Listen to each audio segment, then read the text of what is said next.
Joining us now to talk about this tragedy in Pakistan is Director for Afghanistan and Pakistan Studies at the Middle East Institute, Dr. Marvin Weinbaum. Marvin, what would be the motive behind an attack like this? Well, this is part of a larger campaign by the Pakistani Taliban to do everything they can to disrupt this current government.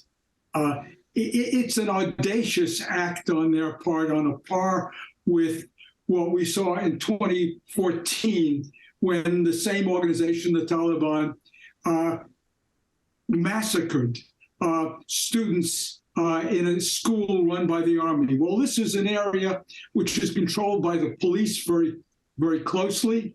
It was a Sunni mosque, and it clearly was meant here to signal an escalation of violence in Pakistan.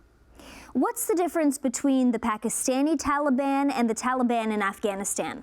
Well, ideologically, there's not much difference, and they have partnered over the years. They have their own agendas, though. The Afghan Taliban sought and ultimately achieved power in Kabul and across Afghanistan. This is an organization which is much farther away from any ability here to exercise that kind of control, but it is a serious matter because the Pakistanis have experienced for years now violence, which had let up for a while.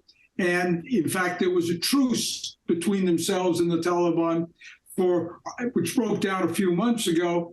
And they thought they had all of this behind them, that they had these extremist militant groups behind them, and there are others, but like the Taliban. Well, it's a rude awakening to the fact that violence is still very much alive. Can you tell us a bit about the city of Peshawar? We know it's very populous and it's close to the border of Afghanistan, but why is it such a volatile area? Well, it is because because it is close to the border. It was for a long time, particularly involved with the insurgency in Afghanistan.